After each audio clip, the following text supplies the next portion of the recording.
Oli ku There is Still Hope, channel y'essuubi. Kale tubalamusako bonna abali ku mukuto gwa There is Still Hope, abali mu ggwanga Uganda namwe abali mutala w'amayanja, tubaagala nnyo. Atubaniza ku kitundu kyaffe ekyokusatu kino yonna gye musinzira okuba nga mutulabira. Kama tukwebaza kubanga oli mulungi, tukuddiza ekitiibwa n'amatendo. Mwoyo omutukuvu ajjangu otuluŋŋamye mu Kristo Yesu mwana wa Katonda omulamu tusabidde. Amina. Kale abali ku mukuto ogwa TikTok namwe ate tulwanirizaako nnyo, mwebale kubanga ate mutugoberera. Ekitundu ekyokusatu twabasuubiza nti tugenda kwogera ku toilet oba kabuyonjo ez'olukale. Ate mu kitundu kyaffe ekyokuna mwe mwenna abalina ebirooto we tujjaawo tugera tandika kukwata ku birooto mu kitundu ekyokuna. Kituufu nnyo. Bw'oba obirina sindika wano message tujja kuba nga ate tukuddamu. Era olabira nga tuwumuddemu we tuti we tukomawo birooto byokka ensi ey'okwolesebwa tutegeere bitegeeza ki, kubanga bikulema tegeera it will be very hard for you okubanga ate odiiringa n'ekintu ky'otamanyi. Kakati toilet bebimu ku bifo emizimu oba demons or fallen angels mwezaagala nnyo okwekweka. Ebeera nnyo omwo. It's a lovely place for them. Yanzijukira we twali nga tukola missions ez'okulumba amakanisa. Twalumbanga nnyo ebifo ebifaanaganako ebito ne twekwekangamu. Ng'olaba kisusse olisinga yabayingira mu kanisa naye ng'ate olaba amaanyi mayitirivu. Era mutoyi n'osooka ogaleka omwo. Kati yenna ayingiramu nga obireseemu yakinyumya abemuwambe oba owambiddwa akuwambirawo direct. So baagala nnyo ebifo toilets kabuyonjo gyekwekamu nnyo, zibeera nnyo omwo. kubanga ntobikolebwayo. Why? Number one, kabuyonjo gye kifo kyetweyambula. Tufe tweyambula. Tugamba nti ogenda mutoyo okola emikolo gyonna ng'oli mu ngoye zo zonna. Ekisebe ekiba kya bbeeyi. So kabuyonjo ezo n'ebinaabiro ebiyigo ne kabuyonjo birina obyegendereza n'ebiba byawaka. Ebyawaka bino byennyini. Era nkusabira Mukama akuwe ku ssente obeere n'ebiyigo ebibyo ebiri serefu. Naye bino ebiyigo ebya buli omu ogendamu muganda wange anelese ng'omuntu omumanyi kubanga omubalogeramu nnyo asobola okulekera mu monitoring spirit neziba nga zikuketta. Era abanga yafuna information buli lunaku buli ssaawa buli ekigenda mu maaso. Naye olwaleero tulabe ku ebiyigo ate ne kabuyonjo ez'olukale zituyita public. So lwaki tujja ez'olukale nti zikozesebwa abantu ab'enjawulo bangi ate nabyo wegyagalira.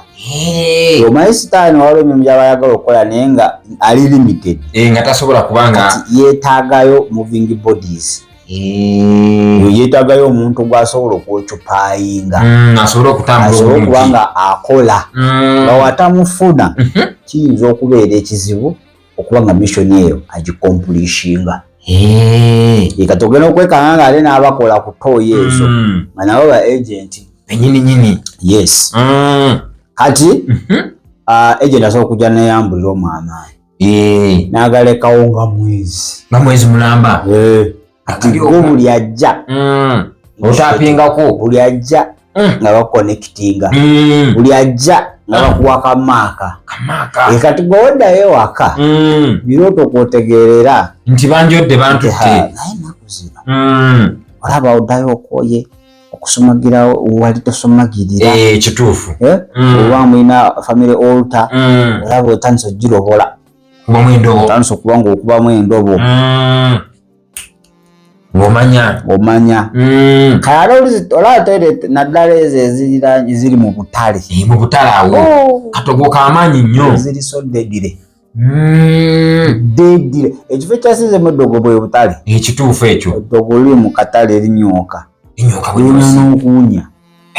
So tulina okubeera abeegendereza ng'ogenze mu public toilets wali ebiyigo kunaaba ebyo tetugambe togenda njawo tufune bulungi okugenda kituufu nnyo naye olina okubeera omwegendereza ennyo era wegikukubamu tooki giti giraba nga girina we giyitira okuyingira uganda ng'ogenda vaayo nga bakumaze okumaakinga nti kati gundi byo naye awedde baba bataddeko katraka kiri traka nti n'oba ogenze Masaka n'oba ogenze Kenya still they connect baba basobola okuba nga they can see what's going on bakufuna bulungi nnyo nabyolowooza kati awo baba batandise okuba nga bakola ki nga bakufunira ddala nga babifuna so ettoni z'olukale ezo nnungi ziyamba ekituufu kubanga oba atambula nayo buli w'obeera naye ettoni z'olukale ezo mbi nnyo we tudda mu nsi ey'omwoyo omwo mwe bategedde nnyo omwo mwe balindira ne basooka bakukwata bati noba ng'oli mu ttaanu zaabwe so abantu abo bagamba oba ebintu nabitomerawa eyo muyinga eyo mwali mwemumanyi STDs zeziriyo eyo zezibeerayo anti wabeera wakyafu nnyo anti bangi ababikozesa bana infections so zijjanjaba neziwona naye ziri bazita STDs sexual transmitted demons ebyo eziri muta infections ez'omubiri oba eziri medical ate infections ez'omwoyo ezo tetutunudde eyo ate ezo okuzijjanjaba muganda wange abamu tebategana kutegana nti bazirina osobola okuba bwezaawo nga tomanyi ng'olina infection z'omwoyo naye zino ez'omubiri olaba tokyagenda bulungi mangi olaba kirabika n'ogenda neweepimya naye zino zikulya mpola kibanga kigenge zikulya mpola era ogenda oddirira mpola mu kusaba baza n'okugamba nga tosaana kukkiriza mpola paka ng'oli dawuni totale ng'oli dawuni nga tokyasobolera kubaako ddala kyokola bye wali osobola nga kati bye bikusobola nga tokyalina maanyi gonna mu nsi ey'omwoyo so tubakubiriza banaaye mubeere basabi that's the only solution okuba nga ofuuse moving altar kuba nebyo byetukugamba that is an altar omuntu akireeta n'akiteeka omwo nekiteega nekibanga kiteeze kakati katemba wajjira oba akabaate nti wabeewajja ng'ate alina ekikisinga awo wali tagali era gikupimira eri gigamba waliwo ali kujja kasaba bawajja nga alina authority esinga eyaajo nga muye mujjudde Kristo ekyoto ky'obwakatonda kyaka gidduka gisooka negidduka mukaawo tegibeerawo gidduka negigenda n'okola byokola ate wegibumala ogenda wayitawo eddakiika kuba still environment eba ekyali era nzeta dakiika wakati we13 ibadde manyi kati obanga ozeeyo obanga ogenzeemu kati abalala obawonyeza ekizibu anti abajja mu space eyo nga teginnadda bebawona naye kasa gimala okubanga environment omaze okakkanya negidda nga gitandikira we gyakomya okuwamba so mwegendereze nnyo ogenze mu toyi ez'olukale aye kino kireme kuwantiisa nti ate kakati munnange sigenda zigenda ndiko okutambula n'akaveera kange kuba ebintu tobyonoonye kuba nekaveera okugenda ng'olina fiya okutya obeera muli ng'okola emirimu omusaayi gumbike ate kakyawo gijja nakuseka masanyalaze gayinza ovaako nogagijo manye enkoko ng'erabya ekiyenje ayi essanyu lyokka okitegedde tojja nakutegeera gwe kyoba okolakola ku bulamu bwa mwoyo bwebeera ng'oli musabi kituufu beera ng'otambula bungi ne Katonda jo gijja kukuddukanga buddusi tijagamba omukulu atuuse ntera okugamba abantu waliwo gyentera oginoweza ne bakubuuza nanya nti agenti bagamba tekyetagisa mumanyi ate ekyo kiyinza okukubya wabula wekola nnyo okubanga ye akwidentifyinga nti waliwo aliwo gwesikwatagana naye ateekayo emisinde ekyo kyolina okuyayanira si kuyayanira batege wayinza batege nga nabangi nga bayitirivu ate simanyi negundi gwensaba naye nebwenesaba naye kati gwe olina okuba nga gwoteekawo foundation eyo n'ozimba n'okola enkolagana enywevu bwekiri legend oba oli mu takisi bajja gifuluma wotuuka abantu wonora abantu kwesooza kufuluma so ekyo kyetukugamba nti nno zino zi public toilets kituufu osobola ozigendamu naye nfe tukuwonize ogenda ng'oli aga naaga owedde nolita agambye nze nasulako mu bed space ze Uganda Kampala ate nga tusula bangi era toilet batuzikozesako atiddemu ono agambye muli mutya ba Deputy Jesus tuli assistant Jesus gye tuyise ba assistant Jesus naawe ogamba otya kale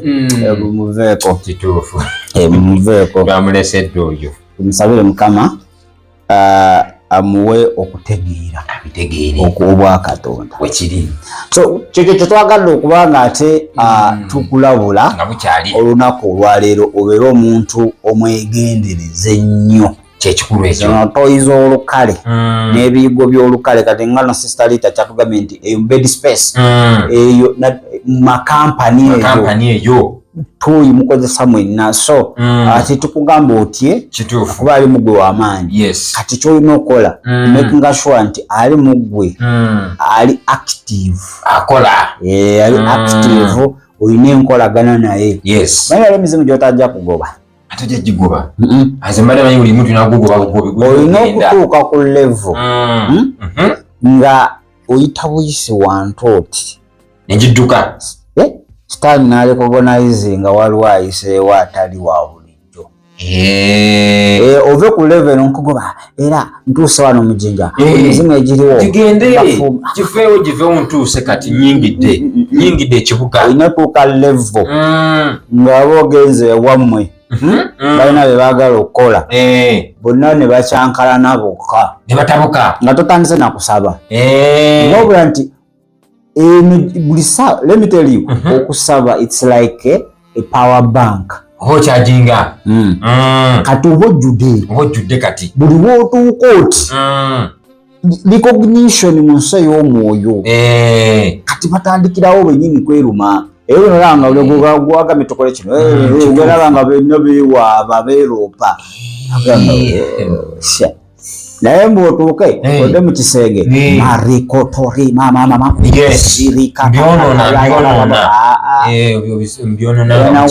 yanawulira obusungu akubbe n'oguggo gwabwereere lutalo lwa mwoyo lutalo lwa mwoyo kati olina otuuka ekiseera nga n'okusirika obusirisa oti sitaani nga yeebuza lwakyasirika abantu abo lwakyasirise lwaki namusindikidde namukwaya namwogerako agagambako n'asirika kinumye nnyo nze n'omusajja mugwe negomba tom olina otuuka ku levo nga buli kika kyakulwanyisa okirina awetaga silence ng'osirikawo because tosobola kuddamu bantu bonna era tekisoboka aweetaaga okwogera ng'oyogera aweetaaga okusaba ng'osaba so olina okuba nga you know where when and which weapon to use nti olina okuba ng'omanye di wa ye nnakozesa kyakulwanyisa ki kati ekyo we have wasted weapons mulokola ekyokulwanyisa kyetaagisa oluyi aleeta tanka anti nkikuba nekizikirira ddala nekivaawo okikuba nekiviirawo ddala tekidda kale ate ekya tanka wekinajja nga togirina nga weewolayo so olina okumanya kino ekintu kyetaaga kyakulwanyisa ki kituufu ekyetaaga silence banga atali ku nsi kubanga ataliiwo jalaba nga akigenze kigenda kyetaaga okwenenya awenenya ate oyita muliro kati Uganda sitaani atwewonya. Etsebo. Bano abantu abatamanyi buyinza bwe balina na byakulwanyisa bye balina baawa. Yani abazaala bano. Ffe tumanyi buli kimu fire muliro omusaayi fire muliro nkwokya nkumenya nkusegukulula genda rabakataya lererero bobobo. Kati ebyo abantu bye tulowooza nti buli lutalo ogenda mu ebyo nokuba ng'okutula menya. Waliwo olutalo lugenda okujja ate ogagenda namunsi yammwe okutandika maariko nkumenya ng'olina kusirika busirisi ogenda kujoga Mukama nkwebaza kigwe kwebaza nobeera mu nnyumba yo ng'omugambo gutambula guti nga guwebaza Katonda. Sister mumulabako ekoze oyo sente zalina n'amasimu ago galina basajja be bamuwa lwakuyisi yali awo akuula bukuuzi gyobeera mugenda mwenna mipeta okuula ebinywa oyozinze mumanyi inali out amanyi yenna mumanyi osegede aye ngaoluzi negwobadde oyambala yabitandika nga yabitandisa ate kati abantu bagamba abo babadde batambula babiri olaba oyo kayogedde kijenje bikiwedde tuufu Yesu yatuwa ekyokulabirako bamwogerera awonya akozesa maanyi gani Zerubbaberi n'asirika waawo akozesa mizimu manya bembaawo maze mwana wa Katonda byonna babikola ne bavuma ne bageya ne bamwandula amalusu ne bakola buli kazi yasirika busirisi gamba Mukama basonyiwe tebamanyi kyekola yali amanyi kyali nti kasita anaavaayo mu ddoboozi liri ate bano beyajjirira agenda kubatta busi kapointi ako nkategeera n'asirikirira mugenda okola buli kimu obumbujja yaba n'ategeera batya nti n'akwagalako sitaati atandikira ku ggwe n'ayagala okumanyika atandikira ku ggwe nawe n'ovaayo wamanye oyo abalimba ampayiriza mulokole obudde obw'okwewozaako siwali uno ogenda ku don't have time kituufu tewali budde ebikulinze mu maaso biyitirivu bingi nnyo kati gw'oddamu kwewozaako bulowoozaako ng'omulala ajja anti nengera kati nga niro naye otandikira bulowoozaako ng'omulala ajja tokolina ebyokukola nga you waste time kituufu ekyo sitaani akumalirizwako omalira noyagamba wamalulire yantunuulira waati namulaba nga ntunuulidde eriiso lya bwenzi kirwaki yantunuulira yanyigirako eriiso jukwe walinaku alinga oddawo nyigirako akazi tewali budde bwakolabwakonoona manya diweya and which weapon kituufu ekyo kasita onoomanya ebyo olutalo olw'omwoyo lugenda okunyumira lujja kunyumira nnyo aweetaaga okusinika amannyo ng'oseka busesi tisi bateeke kungulu oli akuvuma osake ali mwenye yagala n'owulira obusuumu kimulume bwemansinikira okitegedde naye gwewoddaawo nolemudde ganda wange ogenda kumalako